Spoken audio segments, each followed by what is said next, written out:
April 26, 1986. In the western part of the Soviet Union, a place that looked ordinary on maps. Pripyat, a planned Soviet city home to nearly 50,000 people. Pripyat was a showcase of the nuclear age. Wide streets, new apartment blocks, parks, schools, and most importantly, the Chernobyl nuclear power plant rising right beside the city. This plant did not only generate electricity, it symbolized the power of Soviet engineering, humanity's belief that it had mastered nature. But that night, that control slowly began to slip away. What engineers wanted to do inside? Reactor no. For appeared simple on paper, a safety test, but this test had already been attempted 3 times and failed each time. The goal was to determine whether, in the event of a power outage, the momentum of the turbine could keep control systems running for a few extra minutes. In reality, this test was an attempt to force a system to hide its design flaws. The reactor power was reduced, but it could not be stabilized at the intended level. Reactor became poisoned. Xenon gas built up. Power fluctuations became uncontrollable. And at this exact moment, decisions that violated every safety protocol were made. Control rods, the very heart of a nuclear reactor -205 out of 211, were withdrawn. This left the reactor almost completely exposed. When engineers realized something was terribly wrong, the time was 1:23 a.m., the emergency button .az-5. When pressed, all control rods were supposed to drop into the core and stop the chain reaction. But there was a fatal secret no one fully understood.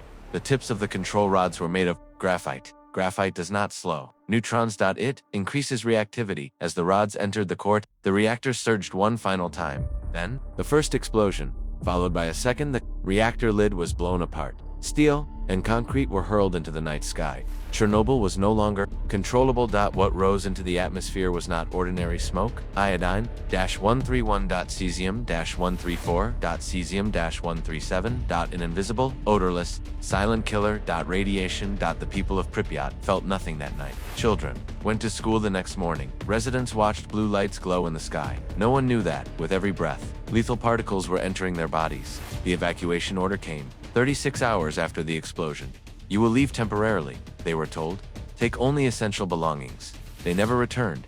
Over time, more than 350,000 people were displaced across Ukraine, Belarus, and Russia. But beyond physical destruction came something deeper. Loss of identity, shattered communities, and psychological trauma passed down through generations. For years, Chernobyl was surrounded by exaggeration and distorted figures. Scientific reports paint a colder picture. 134 workers exposed to extremely high radiation. 28 died shortly after from acute radiation syndrome. A dramatic rise in childhood thyroid cancer cases. And yet another truth exists. There is no definitive scientific evidence of a massive cancer explosion in the general population, but fear spread everywhere. Radiation anxiety reshaped millions of lives. The red forest. 4 square kilometers of pine forest turned reddish-brown and died within days. Animals. Plants. Microorganisms. Some vanished. Others changed. Chernobyl became not only a disaster, but a unique experiment in how nature responds to radiation.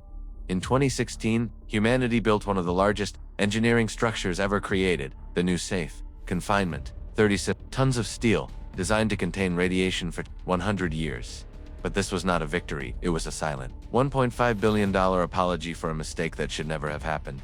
After the explosion, the real crisis began, because the problem was no longer the reactor, it was the truth. Initial reports claimed the reactor is intact, but at WASN, single quotes, there was only a melted core. Radiation meters exceeded their limits. Reports were suppressed, phones were cut.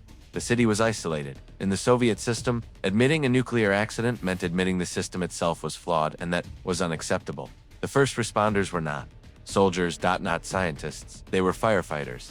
They were told only one thing: there's a fire. But this was no ordinary fire. It was a radioactive inferno. No protective gear. No radiation awareness. Only duty. Many felt their bodies burning from the inside that very night. A metallic taste. Vomiting. Loss of consciousness. They became the first victims without knowing it. Radiation is silent, but its effects are brutal. It shatters cells, damages DNA, collapses the immune system. Some workers received lethal doses in seconds. Skin blistered. Organs failed.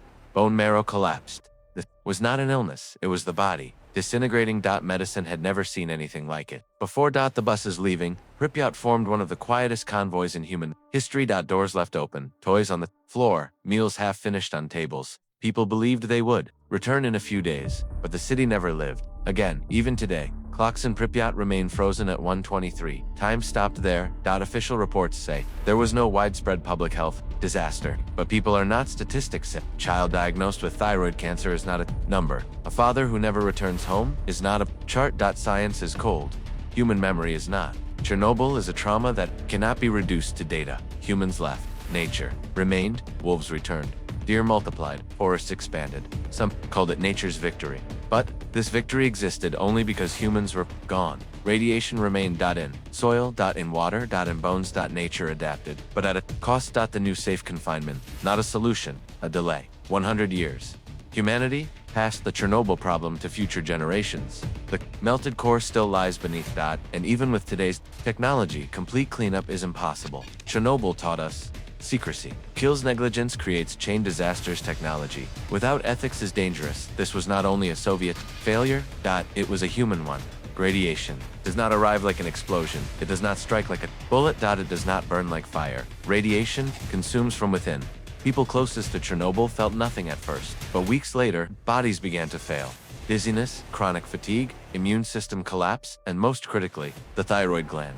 Radioactive iodine accumulated in children's bodies. Because children grow faster, drink more milk, absorb more iodine. Chernobyl struck children first. In Belarus, Ukraine, and Russia, thousands of children learned the word cancer before they learned how to speak fully. Thyroid cancer diagnoses increased dozens of times. Surgeries followed. Thyroid glands removed. Lifelong hormone therapy began. Physical pain was small compared to psychological trauma as these children were labeled for years. You are radioactive.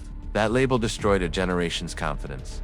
One of Chernobyl's greatest impacts was fear. Even people exposed to scientifically safe doses began to feel ill, depression, anxiety, suicidal tendencies. Many experts agree Chernobyl's greatest public health crisis was psychological. Because uncertainty kills, no one knew what they were exposed to, how long they would live, what future awaited their children. That uncertainty passed through generations. More than 530 liquidators.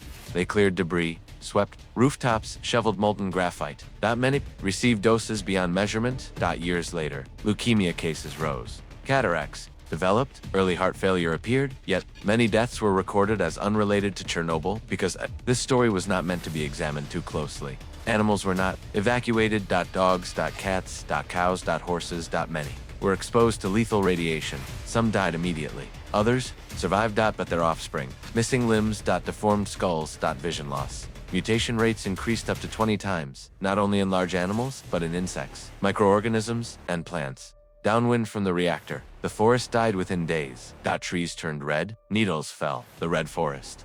The soil remains so radioactive that excavation is still forbidden. When fires break out, radiation re-enters the atmosphere. Even fire is dangerous in Chernobyl. Radiation does not stop. It flows through rivers. Settles in soil, enters fish, reaches humans. Cesium accumulated in fish. Iodine appeared in milk. Mushrooms remained inedible for years. Some villagers said we are already contaminated and broke the rules. Exposure increased even more. Elderly people returned. They feared loneliness more than radiation. For them, death was not more frightening than exile. Even today, people live in forbidden zones. Quiet, slow, radioactive. Lives Chernobyl shows us disasters do not only explode. They continue inside the human body for decades. Through cancer, diagnoses, birth defects. Trauma. And these costs are passed down through generations. Is Chernobyl over? No. It has only become invisible, in soil, in bones, in memory. In memory. And every time a nuclear plant operates, that night should be remembered. This is not a horror story. This is reality. If this documentary reminded you of the human cost, follow the channel, like the video, and subscribe. Until the next forgotten disaster.